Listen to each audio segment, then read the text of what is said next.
Fearscape Media Network, exploring the unknown, one podcast at a time.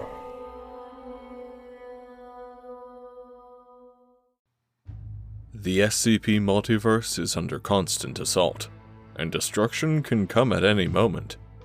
Therefore, having just one database is a folly the Foundation can no longer accept.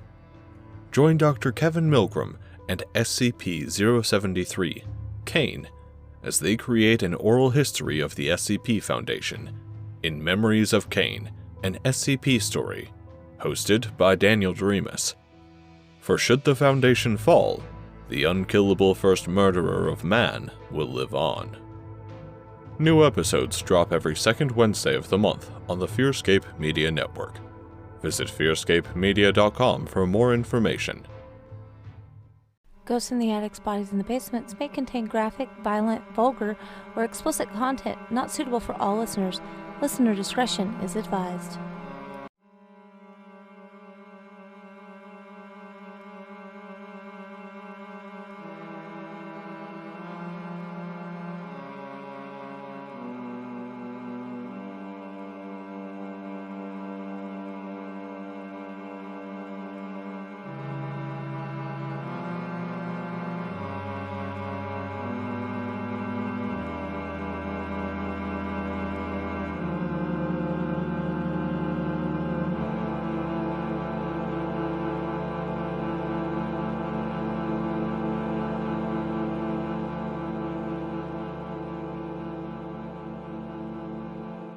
Welcome back to Ghosts in the Attic's Bodies in the Basement. I'm Anna.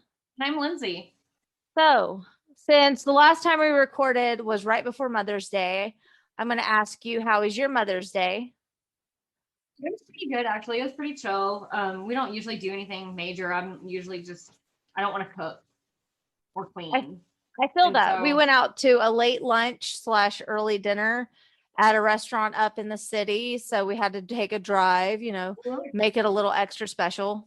But yeah, we went out to one of my favorite places. It's called S&B Burger Joint. They have it's all music themed in this restaurant. Like there's vinyl all over the walls, posters, everything. And all their burgers are like, one of them is called the Sir Bake-A-Lot instead of the Sir Mix-A-Lot. Oh, that's funny. So it's just kind of goofy little names for burgers that are absolutely delicious. And they have like delicious milkshakes, but I could not finish my food, let alone think about a milkshake at that point. So oh, really? We did not partake in the delicious desserts, but they have a lot of options. So it's really cool. Since our last episode dropped, I came across this crazy nightmare-inducing true crime thing that I'm just going to briefly touch on. Okay. And I'll leave the link in the show notes so you guys can go read the article. But a woman woke up drenched, and she thought that because it was raining that maybe her ceiling had a leak, and she's in either a townhouse or a condo, and she has a upstairs neighbor.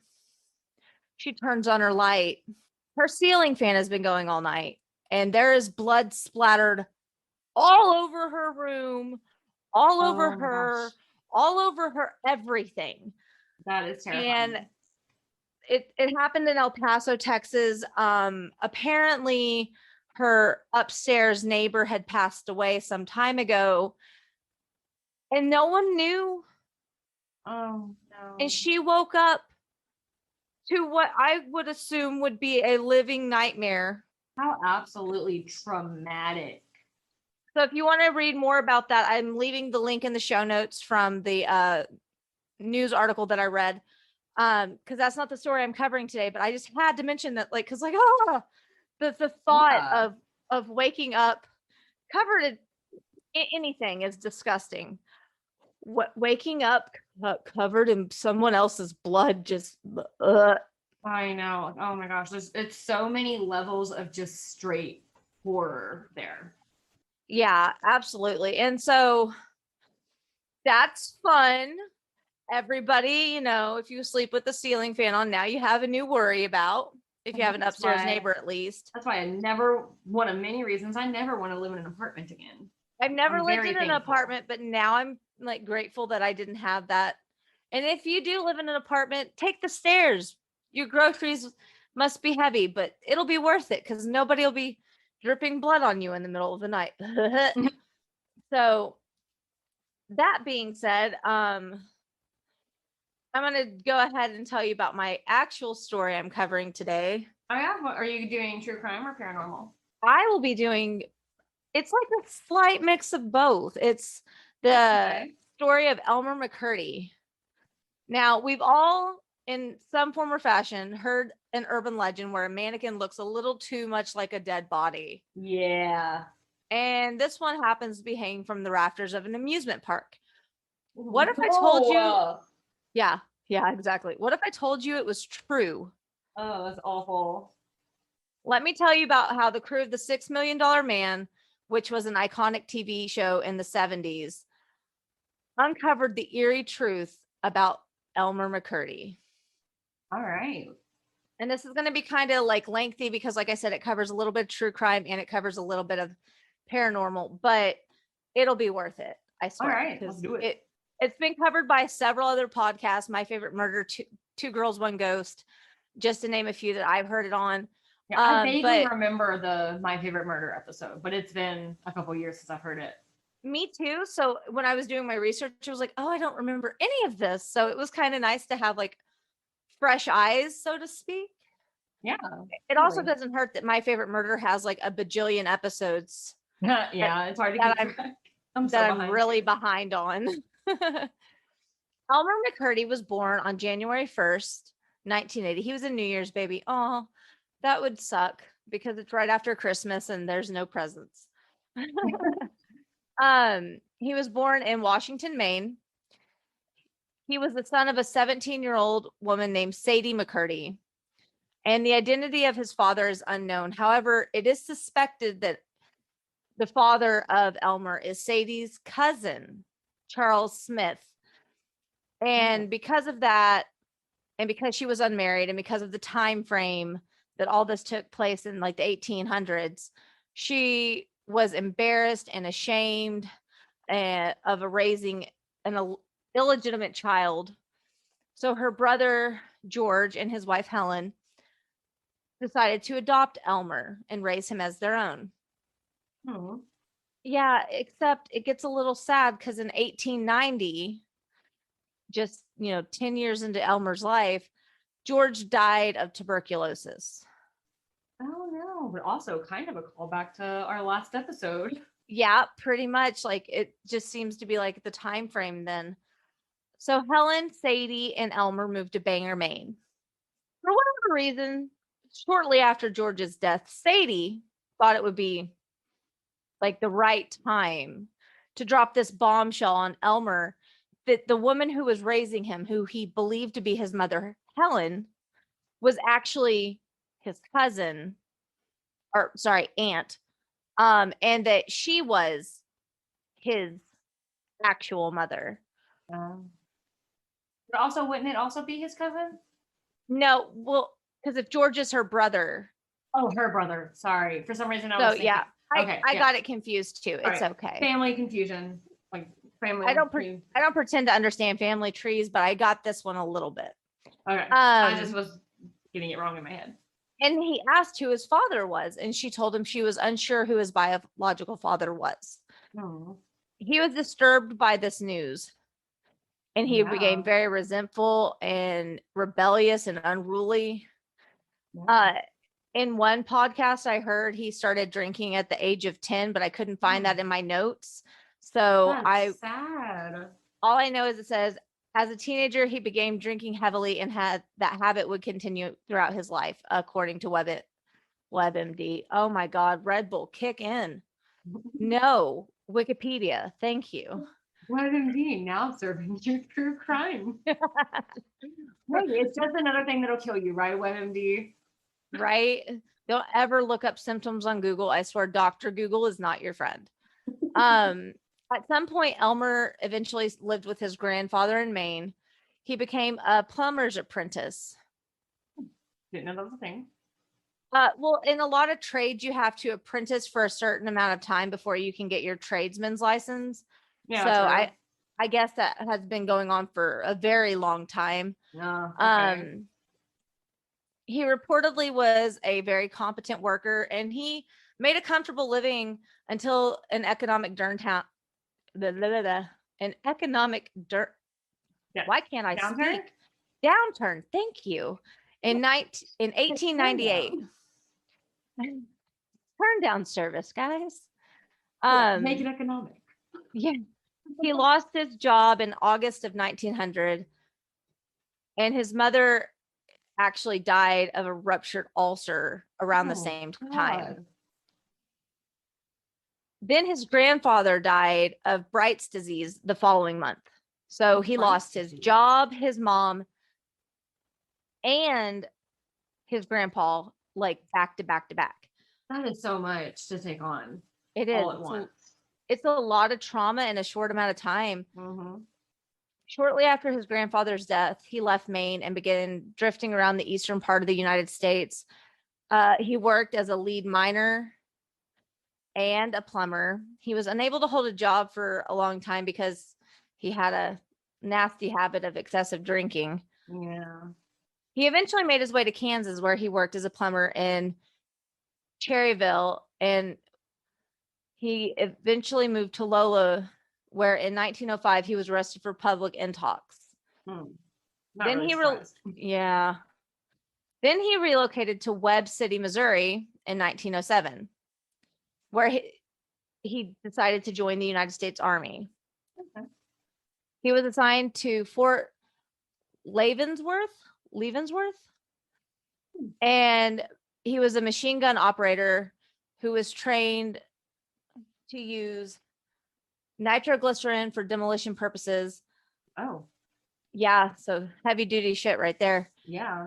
He happened to be honorably discharged, however, from the Quartermaster Corps on November 7th of 1910. Then he made his way to St. Joseph, Kansas, where he met an old Army friend. And on November 19th, McCurdy and his friend were arrested for possessing burglary paraphernalia. They had hacksaws and chisels, funnels for nitroglycerin and gunpowder, and money sacks.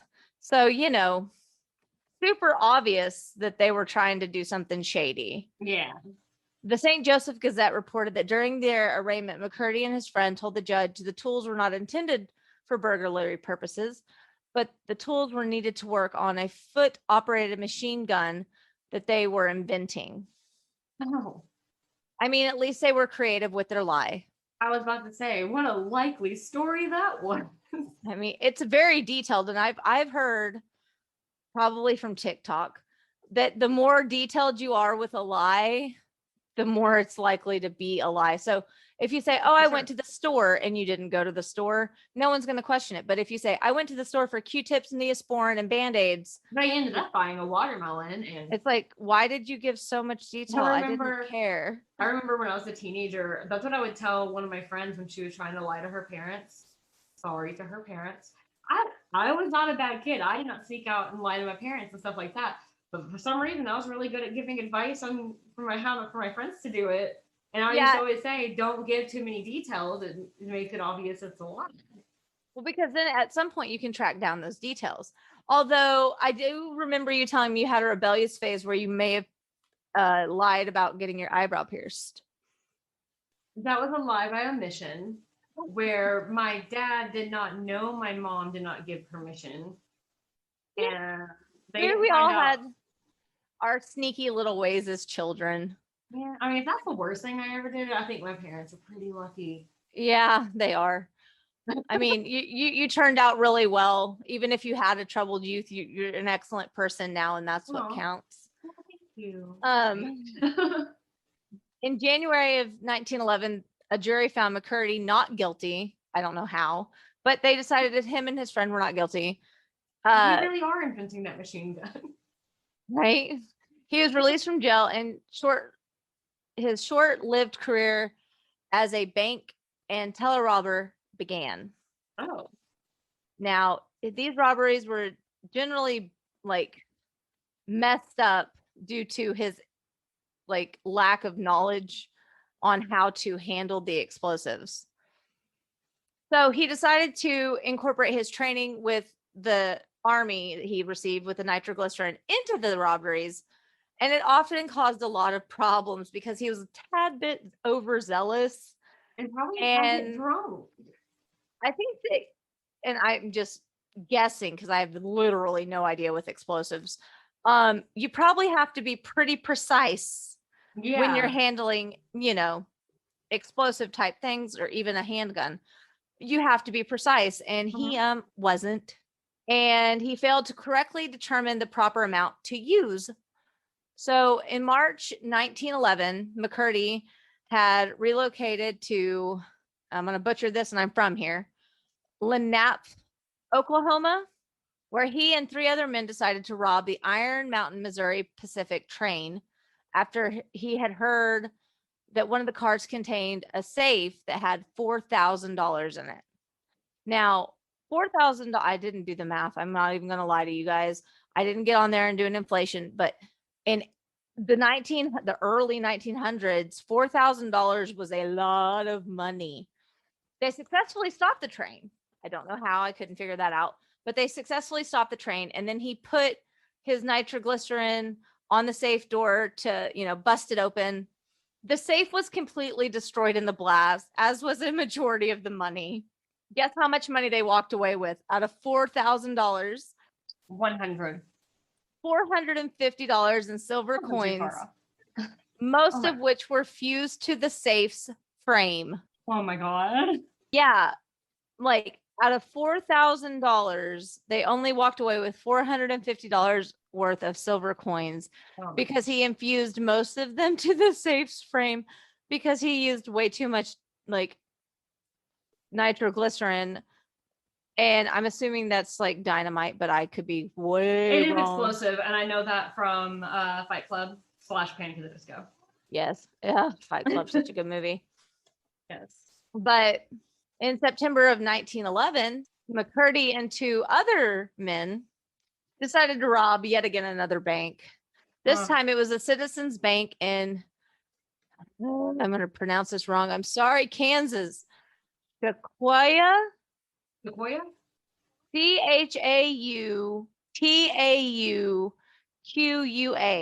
Oh, I have no idea. I'm sorry, Kansas listeners. I can't pronounce the towns in my own state. And I feel that. And I'm sorry. After spending 2 hours breaking through the bank wall with a hammer, that's dedication, by the way. 2 hours and a hammer, and I'm assuming some sort of chisel device, just breaking through a wall.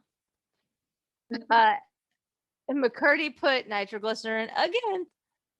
He charged it around the door of the bank's vault, the outside of the vault. Oh. And the blast blew the vault door through the bank, destroying the entire bank. Oh my gosh. But they did not damage the vault inside of the safe. So somehow they got lucky. I don't know. That must have been a hell of a good safe. This just sounds like a bunch of like Looney Tune bits. Like I know it sounds like the Coyote and the Roadrunner. Roadrunner. It's like awesome. You can't make this shit up. So then he decided, since the vault was still sealed, he would try to then blow that open with nitroglycerin, but the charge failed to ignite. Womp womp. So after the lookout man got scared, obviously, he took off. McCurdy and his accomplice stole about a whole $150 in coins that were in a tray outside of the safe. Oh my gosh, it's not even a fair trade-off anytime. No, he's like the worst bank robber in the history. And then they fled. Later that night, they hopped a train and took them to the border of Kansas. They split up. Then he made his way to his friend's ranch, Charlie Revered, near Bartlesville, Oklahoma. And he stayed in the hay shed on the property and drank heavily over the next few weeks. Of course he did. Now, his final robbery, you would think he would have stopped after all the failed attempts, but no. His final robbery took place October 4th, 1911, near Okesa. I'm probably saying that wrong too, Oklahoma. And McCurdy and 2 other accomplices planned to rob a Katy train after hearing that it contained $400,000 in cash. Now that's a payoff. How much? And The story of that. Oh, let's find out. It was intended as a royalty payment to the Osage Nation. However, McCurdy and his men mistakenly stopped a passenger train because they are the worst bank robbers ever / train heist people ever. Oh my gosh. Guess how much money they took from the train that they stopped? $50. $46. Yeah, they stole that $46 from the mail clerk. Oh my gosh. And some whiskey and an automatic revolver and a few other miscellaneous things. I feel like at this point, all these like bankers and train passengers and employees and stuff, they're all just like, oh God, it's these people. Right. Like here's give it a these minute, they'll clowns. be gone. Right. Maybe somebody will keep their fingers. I don't know. We'll find out. It was later called out as one of the smallest in the history of train robberies. So that's funny. What a dream. He was disappointed. Could you imagine how disappointed he was that $400,000 turned out to be $46? And he returned to Reveridge Ranch on October 6th, where he began drinking the whiskey that he had stolen. And by this time, he was also ill with tuberculosis, which he developed from working in the mines. Oh, no. Yeah. He had a mild case of pneumonia and, I'm going to say this wrong because I'm not a doctor, trichinosis. He stayed up drinking with some of the ranch hands before going to sleep in the hayloft the following morning. Now, he didn't know this, but he had been implicated in the robbery and had a $2,000 reward for his capture. If anyone could capture him, they would get $2,000 in reward. That's pretty big money, like I said, for back then. So in the involved, then it'll all get blown up and it'll be about $2. Right. You get a whole 50 cents.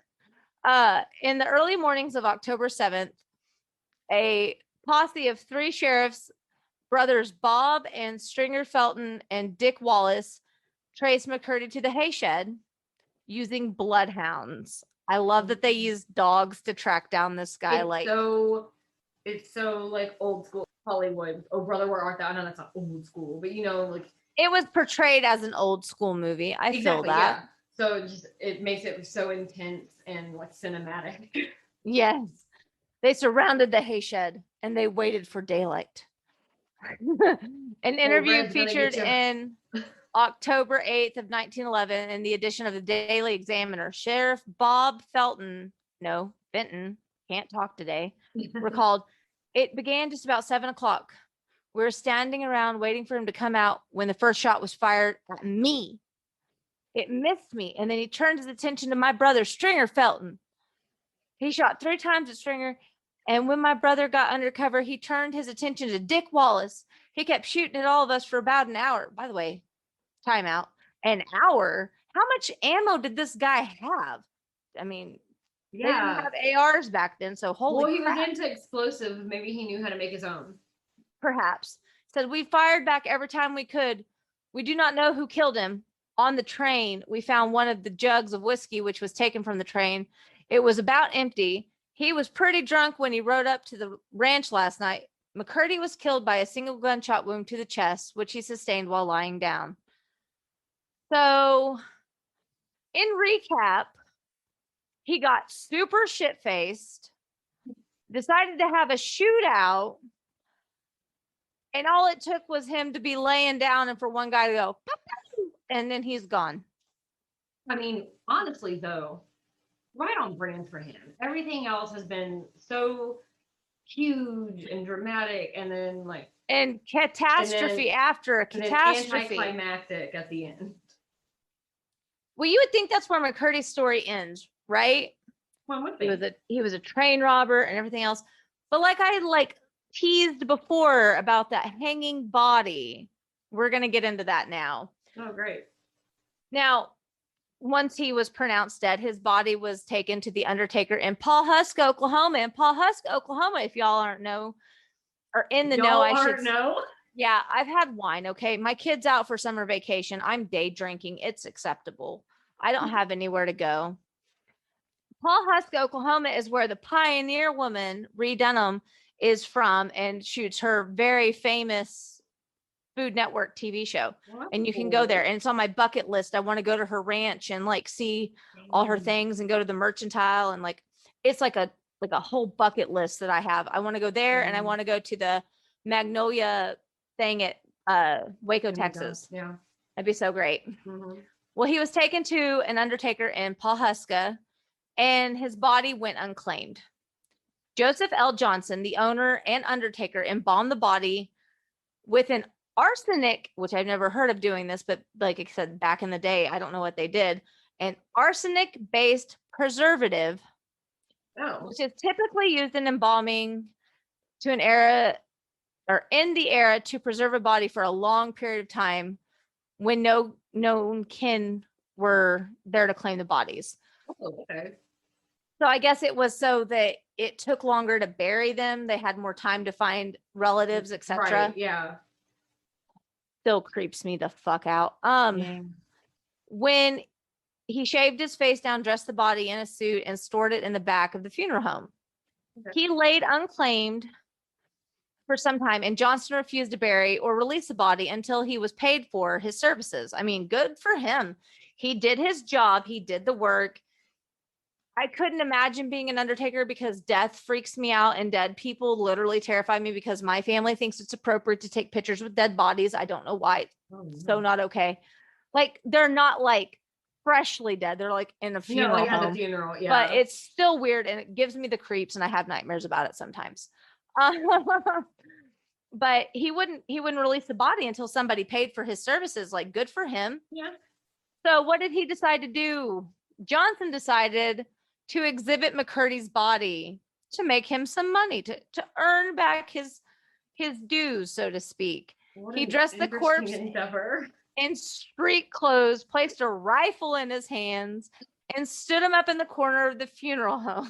A rifle? It should have been like dynamite. Right? I mean, that might have been too dangerous. I mean, Maybe. an unloaded gun versus something someone could easily light with a cigarette. Which you were allowed to smoke everywhere back then. So yeah, I feel that. He stood up in the corner of the funeral home and for a nickel, Johnson would allow visitors to see the bandit who wouldn't give up.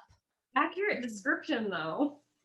At various times, McCurdy was also called a mysterious man of many aliases or the Oklahoma outlaw or the embalmed bandit. What a great legacy to leave behind. Right. This bandit became a popular attraction at the funeral home and drew attentions of carnival promoters. He received numerous offers to sell the corpse, but he refused. Good for him. Like, stand up, dude. I'll make money off the dead guy, but you can't. Yeah. So on October 6th of 1916, a man calling himself Aver contacted Joseph Johnson, claiming to be Elmer McCurdy's long-lost brother from California. Oh, of course. That's like every movie plot ever. But see, back then you really couldn't prove it. They didn't have the internet. They didn't have like all the resources we have today. A database of all people. Yeah. So Aver had already contacted the Osage County, Oklahoma sheriffs and local attorney to get permission to take custody of the body and ship it to San Francisco for a proper burial. Now, all this sounds sweet and everything, but it's not. The following day, Aver arrived at the Johnson funeral home with another man calling himself Wayne, who also claimed to be McCurdy's brother. Johnson released the body to the two men. They put it on a train and it made its way to San Francisco. I cannot talk. It might be the wine. It might be the lack of caffeine. We're not going to discuss which one it actually is. It was instead shipped to Arkansas, City, Kansas. I can't talk or read today. Ugh. The men who claimed to be... That was a weird city name. It's Arkansas. Yeah, it's weird. But Arkansas? But it's in Kansas. I don't know. Yeah, it's so confusing. I don't pretend to understand why cities and towns are named what they are. Yeah. James and Charles Patterson were not his brothers. Oh, you don't Aver and say. Wayne. Yeah. Patterson was the owner of the Great Patterson Carnival Show, a traveling carnival. And after learning from his brother Charles about the popular embalmed bandit, they decided to come up with a scheme and take possession of the body in order to feature it in their carnival. His corpse would be the feature in Patterson's traveling carnival as the outlaw who would never be captured alive. Nice. Until 1922, when Patterson sold his operation to Louis Sony.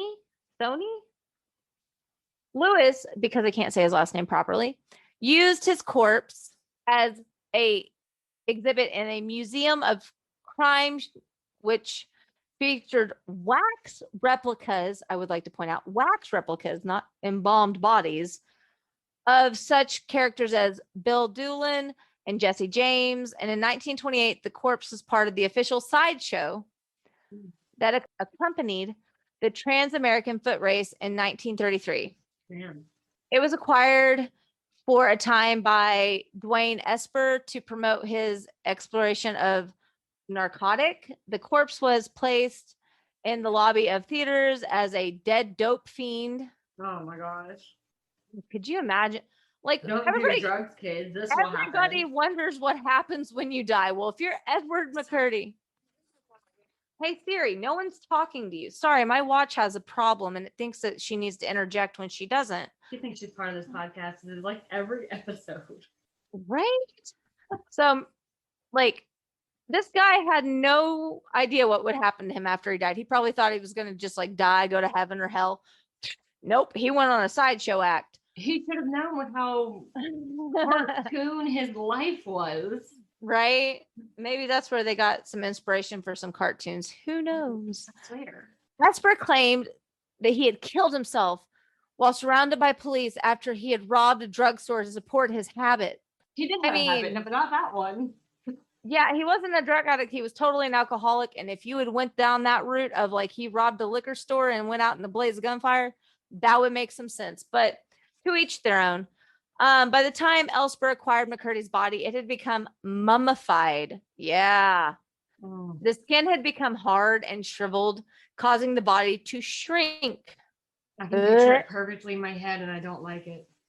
I don't like it at all. I mean, this guy used arsenic To embalm. to embalm someone. Holy crap. I can't even imagine what that would look like, and nor do I want to. That's why mummy exhibits freak me out so much. I don't get it. Blech. He said that the skin, Elsper said that the skin was deteriorating and was proof of the supposed dope fiend's drug abuse. Oh my gosh. Let it go. Yeah. Ugh. In 1949, Louis Sony died, and the corpse was placed in storage in LA, in like some warehouse in Los Angeles. We'll just throw the body in storage. Yeah, why not? I mean, instead of the grave where it belongs. Mm. Now, Sony's son Dan lent the corpse, probably not knowing it was an actual corpse, to filmmaker David F. Friedman. It eventually made a brief appearance in Friedman's 1967 film She Freak. Never heard of it, but I mean, I'm intrigued now that I know that there's a dead body in it. I kind of want to watch it. In 1968, he sold the body along with other wax figures for $10,000 to Spoonie Singh, the owner of Hollywood Max Museums. And he had bought the figures for 2 Canadian men who exhibited them at a show at Mount Rushmore. While it was on exhibit, the corpse sustained some damage in a windstorm. The tips of his ears, along with fingers and toes, they got blown off. Oh my gosh. How they haven't figured out it's a corpse, I still don't know. They eventually returned the corpse back to Singh, who decided that it looked too gruesome and not lifelike enough to exhibit anymore. So he sold it. Yeah. Oh, it doesn't look lifelike enough. It doesn't look realistic like a dead person. Like, what the hell? Ugh. Oh my gosh. So he sold it to, and I'm going to butcher this, Ed Leischt, part owner of the Pike an amusement zone in Long Beach, California. And in 1976, McCurdy's corpse was hanging in the Laugh in the Dark Funhouse exhibit. Laugh in the dark. Laugh. Come laugh. LAFF is what it says. Oh, I was But like, come laugh at this literal corpse hanging. I think it's supposed to be a play on words like laugh in the dark. Like, yeah. But it's not my spelled the gosh. same. I mean, I know at this point nobody even gets it's a real body, but still. Yeah. On December 8th, 1976, the production crew of the $6 Million Man were filming scenes for the episode Carnival of Species. Can't read today. It was just 2 weeks before Christmas of 76. And like I had said before, it was an iconic television series in the 70s about an everyday astronaut turned crime-fighting android, where he was like doing different things in each episode. I'd never seen it, but I've heard it's pretty hilarious looking at it now. I've never seen it. My father-in-law used to watch it, from what I recall. He said it was pretty great, but he also doesn't like Adam Sandler movies, so I don't know how well I can trust that. Differences in opinions on comedy. During the shoot, a prop man moved what he thought to be a wax mannequin, because why else would it be a wax mannequin? Yeah. It was hanging in the rafters, and the arm broke off of the mannequin. Yeah, they found human bone and muscle tissue were visible when they looked closer at it. That is just a nightmare. Yeah.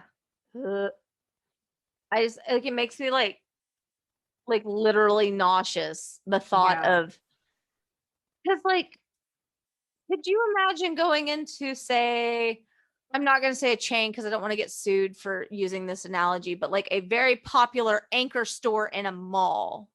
Yeah. And you're like, man, that mannequin looks realistic. And you accidentally knock the arm off because that's the last shirt in your size. And it's not a mannequin, it's a corpse. Here's a bone and muscle tissue just hanging out. You worked in a haunted house. I've been to haunted houses and haunted corn mazes and shit. Like, could you imagine figuring out that one of your like stage props was not a prop, it was a person? Ugh. Right. That's like what tells me the whole thing. Like, I've been laughing a lot during your story because really it just sounds so outrageous. It's so outrageous that it's just like, oh my gosh, like how could this happen? But when you really just stop to think about the fact that it really happened, it's horrifying on so many levels. All those people who handled a dead body without their knowledge, the poor dude's body, whatever he did in life, who cares? That's still somebody's body. It's still a person. Yeah. And like, it's just a lot of layers of fucked up. The mistreatment of a human, dead or alive, is not okay. But specifically to go on multiple carnival tours after death. I mean, we've talked in our past episodes about working after you die. This guy's literally doing that and he ain't getting paid a damn thing for it. Oh, see, he got screwed over every time he tried to rob something. Like, he kept getting like the short end of the stick. Is this his karmic punishment? Right? Like, okay. You have an eternity of just being.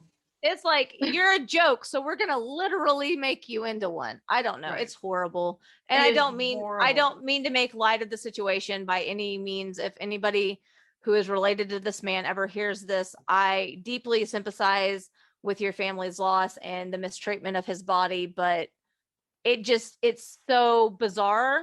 It's outrageous that you can't help but laugh. You can't help but giggle. Because it's like, you've got to be fucking kidding me. We're not. I have several sources that say we're not. Right. So the police were obviously called and he was taken to the Los Angeles coroner's office.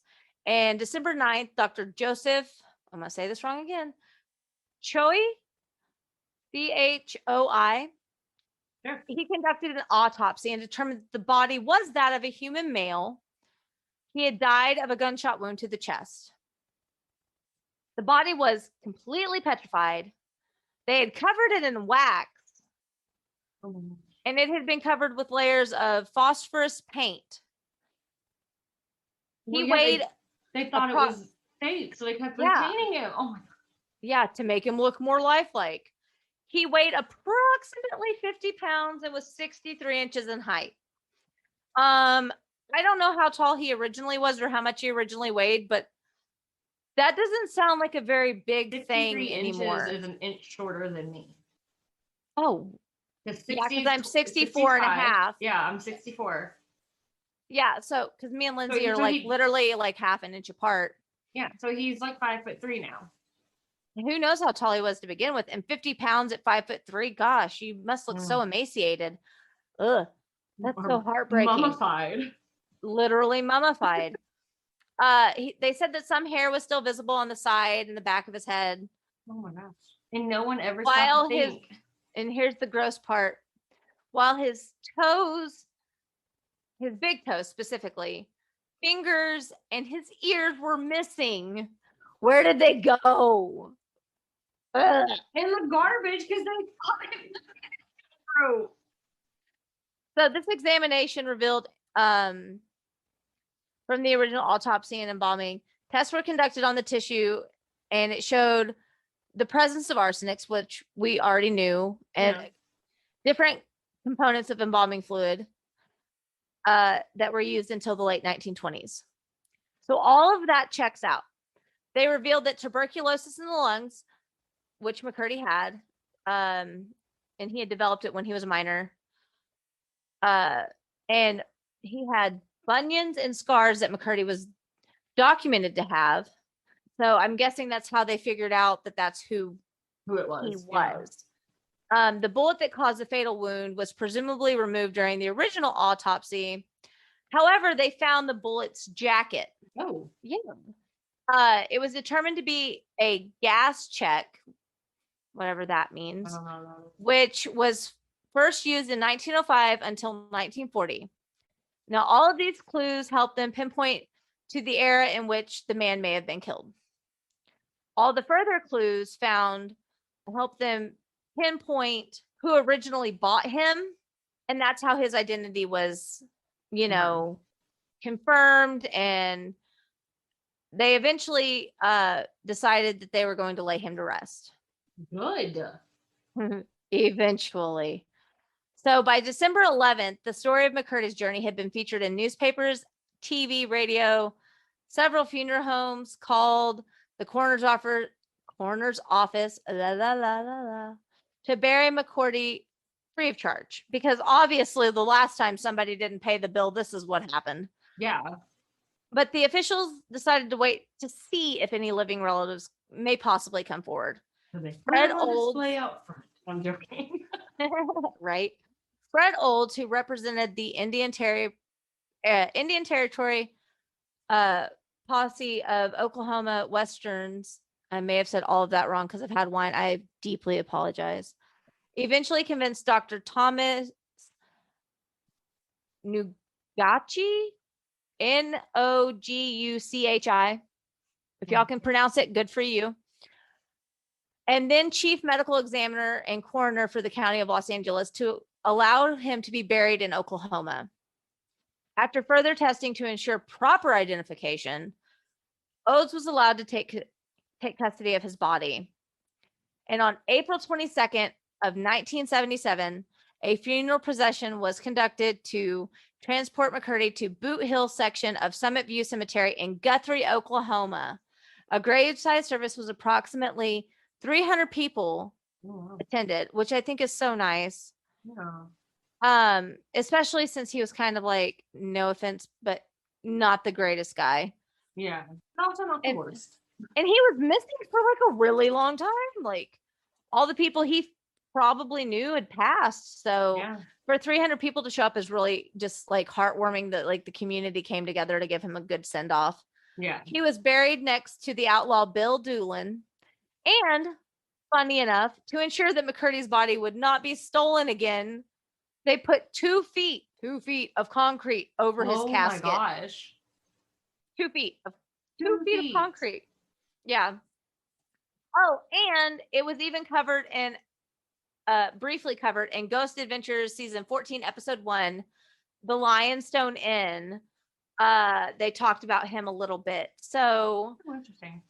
I mean, it's not really spooky, haunty shit, but it's just like so But it bizarre and also out is. there. Yeah. It's so bizarre and out there that like when you go to haunted attractions or carnival exhibits that are supposed to scare you, they portray these images, whether they be cast acting out a role or figurines like mannequins and things hanging from the ceiling, to be living people who are no longer living. Then to find out that actually fucking happened for however long, it just was like tucked under the rug, like, oh, it's no big deal. It's just as bad as that woman waking up thinking that the water was leaking through her roof and there's blood all over her fucking Right. room. Like, it's just so outlandish that I had to mention both of these things because the fuck. And I'm Yeah. sure other podcasts have done it better than me. Feel free to listen to Two Girls, One Ghost, My Favorite Murder, and Google to see who else has covered it. I probably butchered all the names. I'm super, super sorry. And I plan to try to go to Guthrie this summer just to see if I can find his gravestone. Well, I mean, 2 feet of And- cement can't be that hard to find. Right. And if I find his gravestone, I will definitely put a picture up on Instagram and Facebook for you guys. But yeah, so that right there is the gruesome tale, Story. like the obscure, weird life of Elmer McCurdy. And you know, Horrible robber turned into sideshow attraction. his whole life was a sideshow attraction. But also, like, there's no ghosts in this, but also, like, if you believe in ghosts or even just like watch the show Supernatural, the haunting potential was there. So, Oh yeah. Like Sam and Dean would have already salted and burned that guy before the cement had a chance. Right. But they couldn't do all of it though, because he's missing ears and fingers and toes, and True, they'd be so missing there'd pieces always of his be- body. That'd be a really good episode. Mm-hmm. Oh, side note, before we get all like chatty about your true crime, I'm assuming you're covering true crime this week because I covered paranormal. I told y'all I was going to start True Blood again. I've made it 3 episodes in, and I've decided that Sookie is an idiot because Bill is the creepiest dude. All about Like, Eric. Eric hasn't showed up yet. I'm only 3 episodes I forget in. when he shows up. I don't remember when he comes into the picture, but Bill is just like, Sookie. I don't know. This the way he says her name, all like demanding every time he says it. I don't know. It's just I got to give it a better shot, but I've been like in a funk lately, Yeah. and like I've had a lot of like chaotic few weeks, and it's starting to like slow down. Yeah. And so whenever life for me as a mentally unstable person starts to slow down, that's when you get like, I don't know, 3 hours of sleep a day because you can't focus on anything until nighttime whenever all the thoughts come out. It's super fun lately. But I'll quit gabbing because that's what we do at the GABB podcast. We gab. That's what's funny is like our acronym broke down as GAB. And that's all we fucking do all is our just socials gab. are is Gab podcast. Yeah, it's just the Gab podcast because it's two bitches gabbing about all kinds of crazy shit. All right, Lindsay, what do you got for me this week? Is it paranormal or is it true crime? It is true crime. It's funny, we're kind of switching it up this week. But the reason I decided to finally, it's like I love paranormal stuff, obviously. I love true crime too, but I usually like to talk about paranormal stuff a little bit more. But I had to talk about true crime this week because something really funny happened that led up to this. And it all started, I have mentioned my 7-year-old before and like the off the wall shit she says. Oh yeah. And Little Miss N talks about the nonsensical shit that like scares you to pieces. Yeah. And one day they're running around playing and she just stopped and out of nowhere says, Mom, you know I'm scared of clowns except for killer clowns. Hey, First of all, clowns can be creepy. They're supposed to be joyous. However, why would she not be scared of killer clowns? I would be the most scared of a clown that looks like a killer. My sister's husband, Cam, he actually said, maybe it's because you know what you're getting with the killer clown. There's no guessing. I mean, if you got a clown with a mischievous smile or painted grin and he's got like a knife, I mean, yeah, you do have no question in your mind, like he's gonna get me. Yeah, or like one down in the sewers. Yeah. My son, before we started recording, came in here and he goes, "Hey Ma." I go, "What?" He goes, "What's a Ouija board?" And I was like, "No." He goes, "No, you don't know?" I was like, "What do you think it is?" He goes, "It's a way to contact the dead people." I was like, "And demons." And he's like, "No, demons aren't real." I was like, portal. It's like a portal to hell. Let's not play with one. He goes, "So you're telling me you won't buy me one for Christmas?" 100% we're telling you that. And if anyone gets you one, it's going in the fucking fire. I told him, I was like, "Why do you want a Ouija board?" He goes, "So I can talk to the cat that died last night." And I go, "Thanks, bud." Sidebar, we had kittens. And by we had kittens, I mean the stray that my husband decided to feed had kittens again. We found them a good home, all the living ones. They're actually living on a farm, not like they're going to the farm as people tell their children when they die. This nice woman has goats and cows, and like it's gonna be like the best life for them. But he wants to contact the dead kitten that got smushed last night when the garage door sensor did not register where it was. Oh no.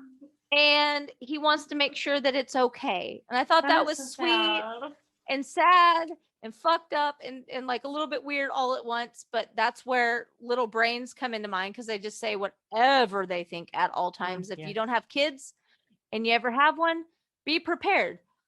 You will get the most off the wall random topics thrown at you at all times of the day, specifically at bedtime or school drop off. Yes.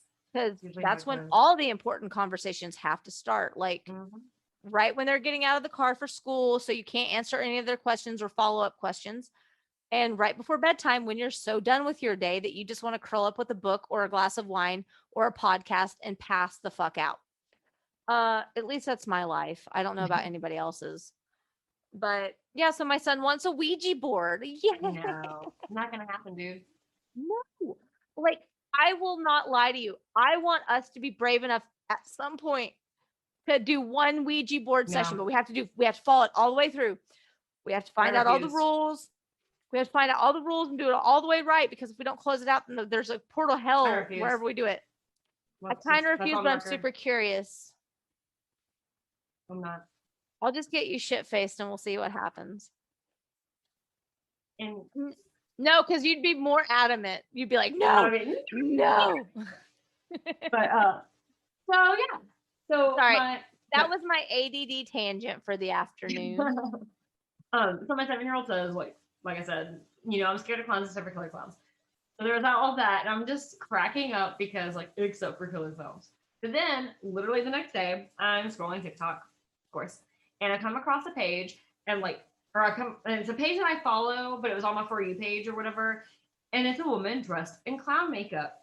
And first, before I can get into like the video or whatever, I would just like to say, isn't that really weird that your kid talks about clowns and then all of a sudden TikTok knows what the fuck to show you? That's terrifying. Coincidentally, quote unquote. They're listening. Always. They're listening. They're always listening.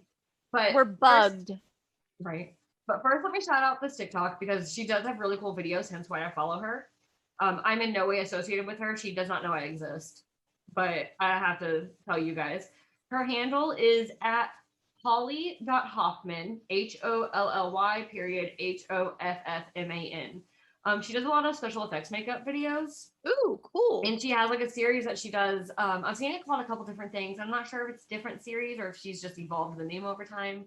But it's the Museum of Female Murderers or the Museum of Criminals, Female Murderers Exhibit. And the way the video is set up is she's in whatever outfit, like in this particular video, she's dressed as a clown, kind of like looking down, like she's like quote unquote turned off, like a animatronic type thing, I guess.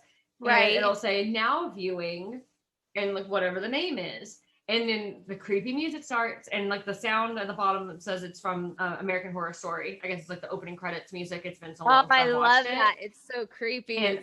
And like she kind of walks in place, so to speak, while like she has facts typed on the screen about whoever she's covering. Right. And sometimes she'll kind of do like some little acting things like that go along with it. I don't know. I'm describing it really weird, but it's really awesome. I love the videos. And so this one is the killer clown.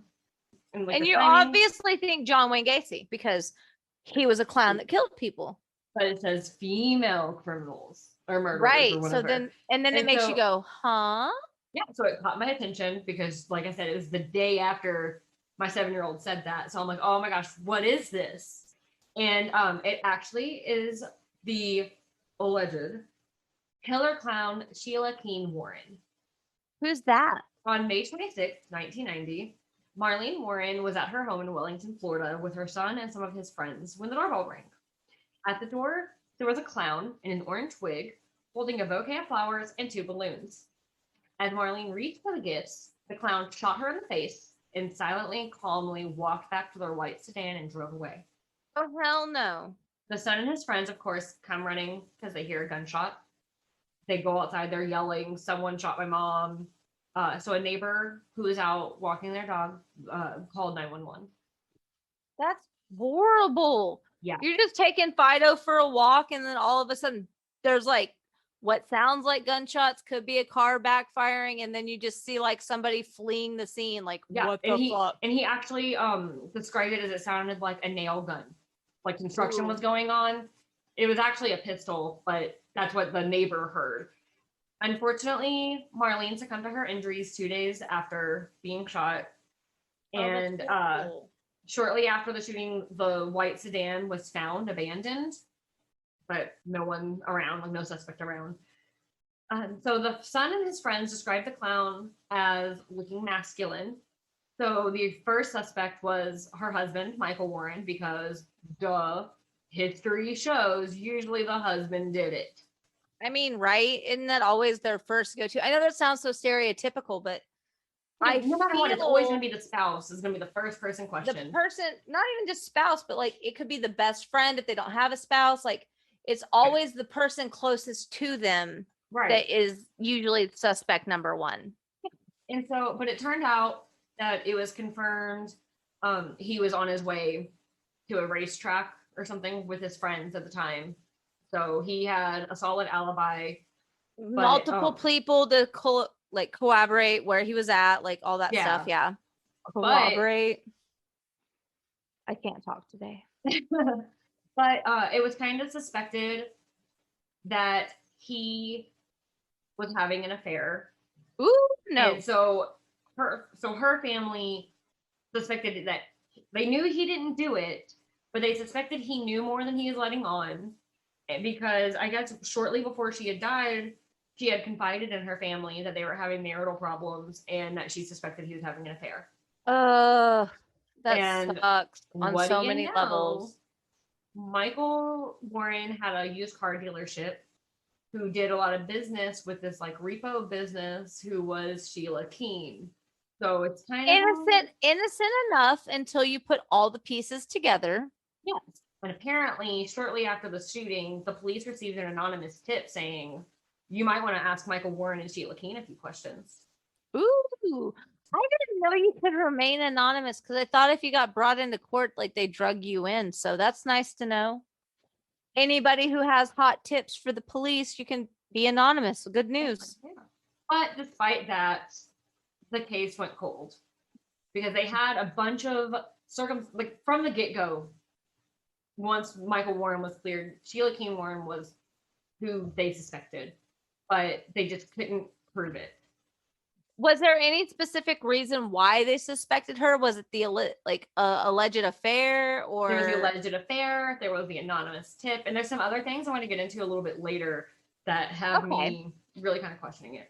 But because they couldn't prove it, like definitively, the case went cold until. Well, I mean, yeah, if you just hand somebody flowers and shoot them point blank in the face, like calmly walk away. How unnerving is that?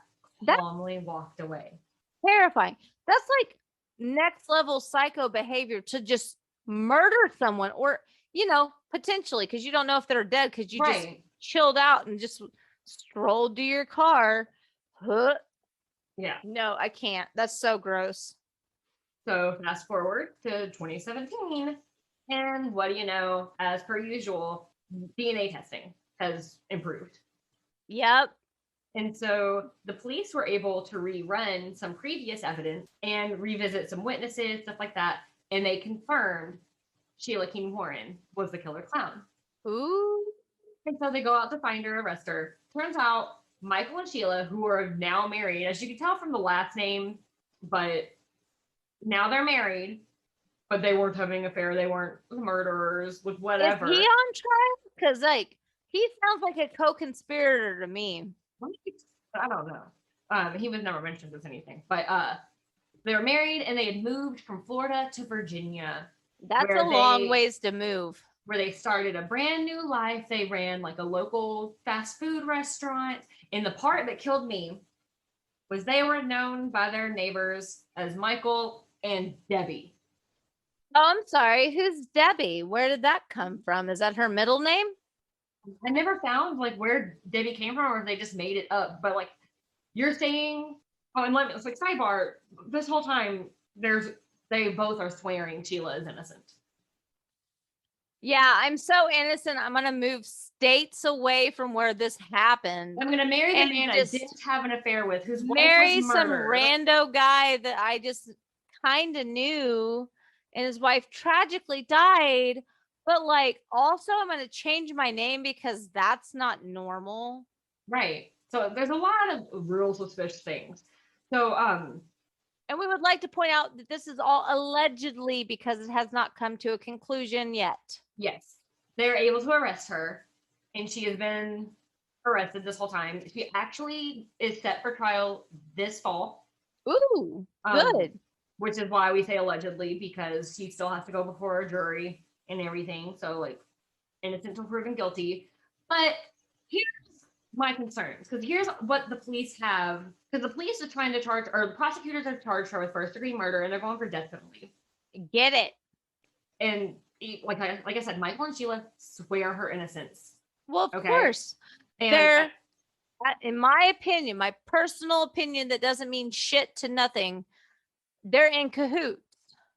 In some form, even if it was just like she went and did it and then came to him after, like, oh, I fucked up and did this thing, he still stayed with her. Even if he didn't know anything about her potential involvement, which I'm sure he would because the police would have mentioned it, let's assume he's completely naive to the situation. Why would you think it's cool that she changed her name abruptly to something that has nothing to do with her legal name when you move to a new place? Yeah. Like, that's so sketch. And then also things, yeah. Why move on so quickly? Right. And their number one defense of her innocence is that everyone described the clown as looking masculine. But here's the thing. We all know makeup changes things. You can have you seen Lady Gaga with her alien makeup where her cheekbones look like bones protruding out of her face? Makeup is magic. I'm just going to point that out. So yeah, special effects makeup. You can, I mean, not even just special effects, like makeup in general, you can look completely different. I mean, contouring is practically witchcraft, in my opinion, because and even though 1990, it wasn't the same level of things that we see nowadays. Still, I mean, even if you it was put on like this big baggy costume, it makes you look 30 pounds heavier, giant fucking shoes, big ass wig, and like overdrawn fake makeup that makes you look like a clown and a fake nose. You could be anything. Like you could literally be anybody. And an alien. The way it's described, it doesn't seem like she was there for very long. No. And so who's to say? Like I mean, they got a brief glimpse. So your one defense is like that they only saw you briefly, and like, of course, that was. Do I look like a clown? I'm a clown? No, I'm not a clown. But here's the evidence. Was someone else. Here's the evidence the police have against her, which they had all of it already gathered, but they couldn't prove it was her because of the lack of DNA. Yeah. I mean, technology's come so far lately. Right. And so this is what the police have and have had since 1990. the anonymous tip, of course, on the phone, saying their names. She was seen at a costume store a few days before buying clown gear, including an orange wig, which the clown was wearing. Shut the fuck up. She's not that stupid. She was seen at the grocery store buying 2 balloons and flowers just 90 minutes before the shooting. Wow. They found orange wig fibers in her apartment, which, remember, this evidence was gathered in 1990. I know in a lot of situations, I don't think fibers count anymore. Probably not, but I still. feel like I've heard that. I could be wrong, but I'm pretty sure that doesn't matter. But like, still, orange fibers that match the clown wig of the murderer in her apartment from back then. And this is where the DNA comes in. They had found a long strand of hair in the white sedan, but they couldn't prove it was her hair, despite the fact that she was literally a repo lady. So of course she would have access to cars. Yeah. And so, but I guess to be like the other side with a repossessed car, it could be anyone's fibers, which right, is frustrating. exactly, which is why they couldn't prove it was her just because of finding a hair in a car. But like I said, fast forward 30 years and they proved it's her hair. So yeah, like I said, it's alleged because innocent until proven guilty. She has to go before a jury of her peers this year. I just don't understand how it couldn't be her with all of this direct evidence. Okay, so my humble opinion, which means, like I said, nothing, I think it's a little too on the nose that she had a business relationship with the husband, which the wife thought was a potential affair. Then bang, bang, bye, Betty. The lady just drops. And next thing you know, they're in Virginia living their best life. Oh, I forgot to mention, under new aliases. Like that's so sketchy. Right, because like there's eyewitnesses of her getting everything that ended up being part of the murder. Of course, there's eyewitnesses to like the clown leaving and stuff, but like there's of her. Like what I forgot to mention was I can't remember if it was a costume store employee or the grocery store employee or both picked her out of a photo lineup as the person who bought those items. So it's not just like, oh, I saw somebody kind of matching that description, sure, like leading or whatever. Like they picked her out of a photo lineup. Was she in clown makeup or regular face? That's important. Regular. Damn. I was hoping it was clown makeup. I hope they had. I mean, she went and literally bought clown gear. But I mean, like, I was hoping that the police lineup was like a bunch of clowns and like, this is the clown that did it. Yeah, could you imagine showing up at the grocery store completely in the clown suit? Oh my gosh. To buy the flowers and balloons. Well, I mean, we're women. I can't speak to all women or people who identify as women. However, me particularly, if I have something to do and I don't get ready 4 hours in advance because I'm annoying and my anxiety tells me I have to. It's so fun. If I don't get ready 4 hours in advance for an event, I'm not ready. So in her head, maybe she was like, oh, I have to go get ready to murder this lady. Let me primp and everything and get my clown costume. But here's the thing. Because we know that she was seen like herself, like no clown, 90 minutes before. That would mean, here's my theory then. That's a lot of time. That means, but an hour and a half is really not that much time when you think about the fact that she's got to go get in her clown get up, including makeup. Makeup takes a while. So there's my theory. If you do it right. She did her clown makeup so fast that she's unrecognizable. She looks masculine. Or was that intentional? Could be. I mean, think about it. Could you be a delicate little clown or could you be a big, scary clown? Like, you know what I mean? Like maybe it was intentional. Yeah, and you intentionally make yourself. I'm seeing some articles saying that like. Was there like a card? I know you said there was balloons, but was there a card or anything with the balloon? No, there was no card. But there was no card? There's no card, but one of the balloons said, "You're the greatest." Oh. Which is just another level I'm glad she gave her some positive affirmation before she murdered her. I mean, I'm sure it was to look random. It's supposed to look like. I'm sorry, allegedly murdered her. I'm sure it was supposed to look like it was one of those what's the word, like singing-grams, like singograms, or yeah, like something like that. Like, oh, hey, look, somebody's sending you flowers. Or actually, I think I read somewhere that it may have been the son's birthday. I can't remember where I read it. That's even terribler. More terrible. Terribler is not a word. Just so maybe she's just like, oh, look, here's another delivery for his birthday. Yeah. Or maybe she had something going on and was like, and it wasn't, so it's not completely out of the ordinary for somebody to be ringing the doorbell delivering something. Listen, I'm gonna be real with you. Somebody rings my doorbell, I don't expect anybody. I tell my son to shut the fuck up, go to his room, and I don't answer the door. Why I love having a video doorbell. Crazy. I need a video doorbell, but like, also like, I'm crazy. I think I'm gonna get murdered in my house. Like, it's like the biggest fear I have. Most murderinos are like that, though, and I'm sorry to use the phrase murderinos. Just have it. We are not My Favorite Murder, but they don't claim. They don't claim that term either. We're very big fans of My Favorite Murder, and Murderino actually derived from The Simpsons. Exactly. So. Yeah, I was gonna say they have always been very clear that they did not come up with that. But that's how it is with people who are into true crime. We all are aware of the worst things out there. So we are aware of the worst things out there. Listen, if you're not prepared to get your like ankle sliced when you're getting in your car because somebody's hiding underneath your vehicle, you're not really shopping at like night. You know what I mean? Yeah.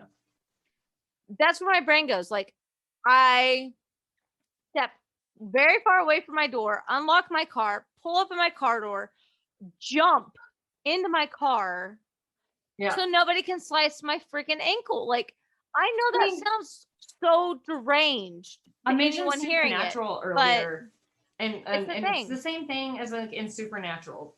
Sam and Dean are raised hunting scary, that's not real things, ghosts, demons, monsters of lore, right? Like all stuff like that. So they automatically see all the signs of these quote unquote mythical things everywhere they go. And it turns out, like, there's even one episode I just watched the other day because I restarted Supernatural. I need to do that. Where they end up getting captured by humans.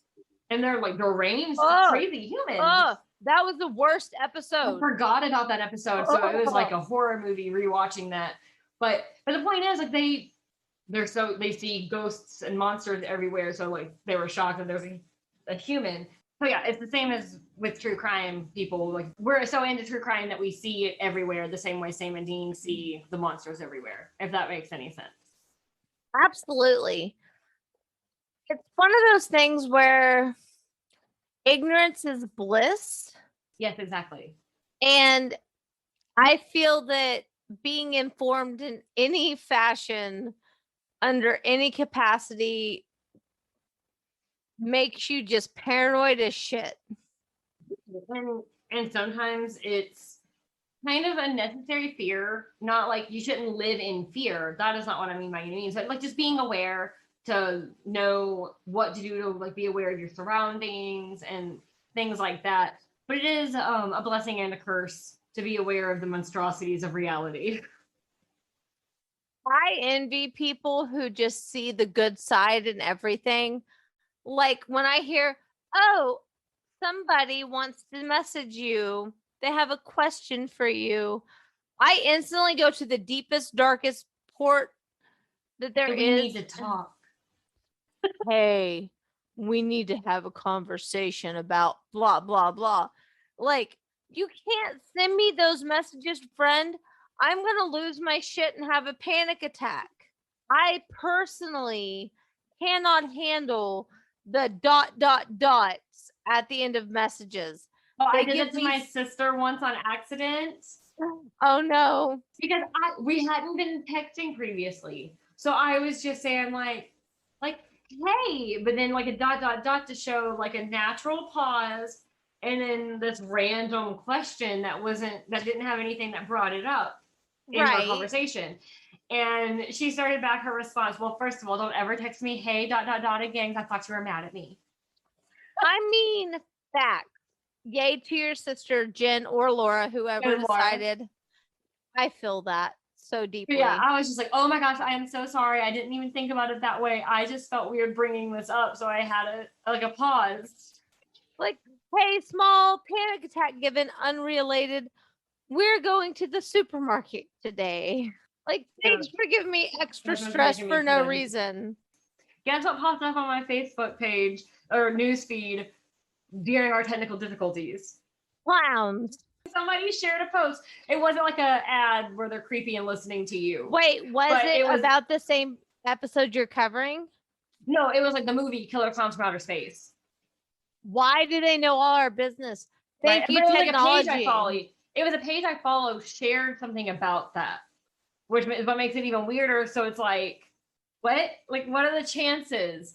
It's the same way. Right. My 7-year-old makes a comment about killer clowns. I see a killer clown TikTok. We do an episode on the killer clowns from the killer clown TikTok and the comment from the killer clowns, and the page I follow posts about it. Bum, bum, bum. So, yeah. You're being stalked by And the government. ironically, because I've mentioned Supernatural several times in this episode, isn't there a killer clown episode of Supernatural? I believe so, because isn't Jared Padalecki like terrified of clowns? It's something like that. I think it's in season 2. So I remember the first time I watched Supernatural, staying up super late, binging it. And then I was like, nope, time to go to bed because there's clowns. Clowns, okay, bye. So yeah, all of that to say, maybe she didn't do it. Maybe she didn't. But I just find it hard to believe with all of that evidence piled up against her. Here's the deal. She knew the guy via different, like, automotive industry type situations. Yeah. His wife gets a very weird, thinking it's for her son, like sneagram type shit. Bam, you're dead. Then remarkably, several years later, they're in, what was it, Virginia? Yeah, and then coincidentally, you're married now. With a different name, and you're married. Like, how the fuck? It's like I don't Does that make you see a innocent? way.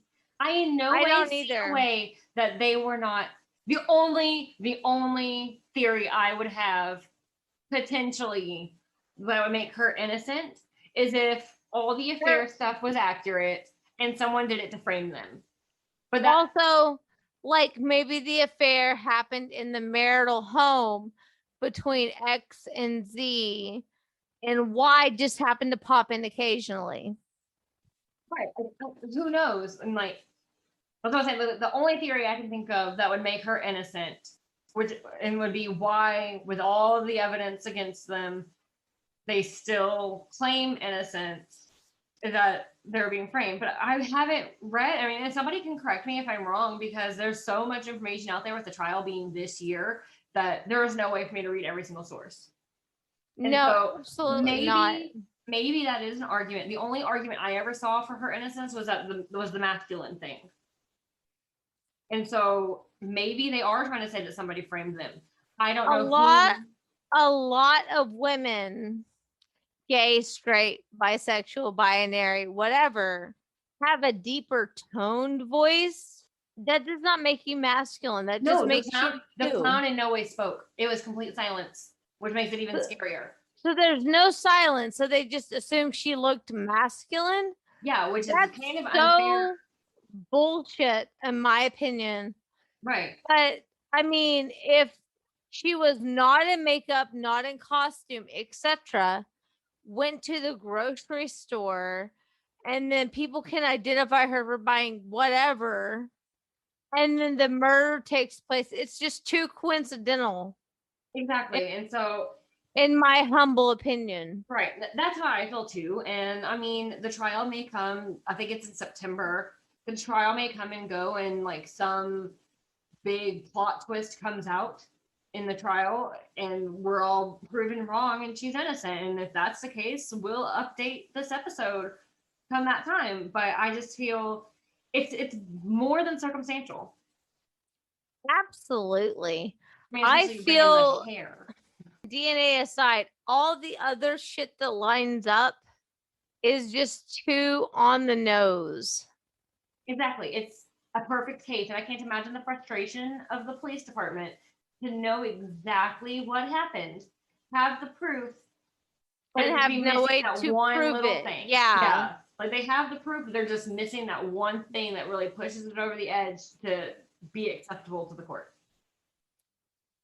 And if you really want to get technical, cops have a lot on their plate, whether they are just working the field, writing tickets for seatbelts, and going over the speed limit, or they're doing detective work. They have so much on their plates, but they would not neglect a case due to the absurdity of the implication of a crime. Oh, a clown showed up at my house and shot my wife in the face. No one's going to be cavalier about that and be like, oh, it's not a big deal. Right. I don't know. I mean, in my opinion, I feel the cops would be like, I'm Johnny on the spot. Like, let's get this done. Like, especially because it is so, I mean, we all lived through, what was it, 2017? Or when was it when all the clowns showed up everywhere? I don't know. The first It movie. Yeah, but like, you know what I mean? So like, we all know how unnerving that is. We all lived it just a few years ago. But imagine, like, it's an unnerving story. It's woman answers her doorbell, random ass clown, unexpected, shoots her. It could happen to anybody. So of course they're gonna want to figure out and solve it, especially in a situation like that where it's so cut and dry. Like this is what happened most likely. They're gonna want to solve it to put society or put the community at ease. Yeah, because most of the time when people portray such exaggerated behavior, I feel they proceed in other crimes. If this is just a one-off incident, that's really pointed, in my opinion. Like there was a reason why they only attacked one family. Oh, sure. That just adds up to like how it seems like Sheila would have to be guilty. Because like you said, if it was just a random crime as it was clearly meant to appear, it wouldn't have just stopped. Absolutely not. From anything I've learned from SVU and Criminal Minds and 1,000 murder documentaries, nobody can just stop. Once that flip is switched on, you're fucked. Like, you're just in it to win it at that point. Right. Which unfortunately is a defense that a lot of serial killers use.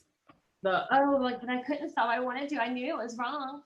I must have bumped my head as a child. Oh no. And that's not discounting abuse. Abuse is horrible. I'm just saying it does not justify murder. As a child that grew up in an abusive home, was taken away by Child Protective Services and placed in a better home, I have not murdered anyone. So I feel it's fairly relevant to say that people who grew up in this environment do not always commit violent crimes. Right. There's people who commit violent crimes try to use that as an excuse. Is all we're trying to say. Absolutely. It's an unlikely alibi. Yeah. Which is sad, but people use it all the time. Yeah. So yeah, that is the story of Marlene Warren getting murdered in one of the most horrifying ways possible, in my opinion. And I hope that she's able to come to justice. Absolutely. And to be continued, because when we find out updates about this case, we will definitely drop them at the top of the show. Yeah, so everyone can be aware. Remind us, because it's May. Ironically, it's around the anniversary of the shooting. It's 31 years now, because it's 1990. My goodness. So come September, hopefully we'll remember to keep up with that, and we'll have an update come September. Yeah, absolutely. And with that, we close our current episodes. I'm so glad it's summer break because now I don't have to wake up at the crack of dawn to get my kid to school for That's fear of him coming being for us. tardy. It's coming, and I can't Yeah. wait. Last day of school's coming up for you, which is fantastic. So maybe we'll get together this summer. Fingers That would be crossed. great. I have spinal news for anyone who gives a shit. Not that you do. I'm not having surgery as of right now. I will be getting Great. 2 nerve blocks and an ablation, whatever, at some point during the summer. So my summer looks like a lot of pain. Oh, I'm fine. super duper duper duper thrilled. No. But I do want to visit some like cemeteries and take some like eerie photos. I want to write. I want to take my kid to do fun, stupid shit like ride roller coasters, good times. Yeah. And then, of course, we'll also still be here recording. Yeah. And then, shout out to Keith Smith, who is doing a big event for his latest book, who happens to be like the coolest dad ever. He's Lindsey's dad. It's going to take place, and we'll put it in our show notes for anybody who really cares to go to this, because I think you should, because it's fantastic. He wrote a memoir about a woman's life, and the town is throwing a festival in celebration of her life. And I think that is fan-fucking-tastic. Yes. Not only that I know the author, but that somebody took the time out of their life to celebrate someone else's, and that it inspired an entire town to do the same. And that's coming up on June 26th. We'll put the information in the show notes if her dad's cool with it. And if not, this is just a little shout out to, hey, Keith, we're really proud of you and everything you've done. Additionally, we would like to add and maybe plead for listeners' submissions, and please send all of those to GABB podcast, PODCAST @gmail.com. Or hit us up on socials at GABB Podcast on everything. Yeah, Facebook, Instagram, Twitter. We would like to hear your submissions and your stories so we could share your experiences with other people, so we could all be like this little lovable group that everybody just like comes and gabs with. Because at the end of the day, we are the Ghosts in the Attic, Bodies in the Basement GABB podcast. And wouldn't it be nice to just gab with your friends about paranormal stories and true crime events? Like, that's what we're aiming for. Yes. Also, for the records, we've said it a couple times in this episode, let's not purposefully name our podcast Gab. No, it just happened to fall in that category of like, when we noticed it, we thought it was funny. Yeah, how do you break Ghosts in the Attic's Bodies in the Basement down? And my husband was like, GABB, and then I was like, oh, 2 Gabby bitches. That's hilarious. Exactly. So that's where that sort of came from. With that being said, this is Anna. And I'm Lindsey. Stay spooky, listeners. Come back and see us for more. Bye. Bye. Thank you for listening to Ghosts in the Attic, Bodies in the Basement, a Fearscape Media podcast. Music by Stephen Timperley. Artwork by Laura Ramsey. Find us online at fearscapemedia.com/GABB podcast, or on Instagram, Facebook, and Twitter at GABB podcast, or email us gabbpodcast@gmail.com. Thank you.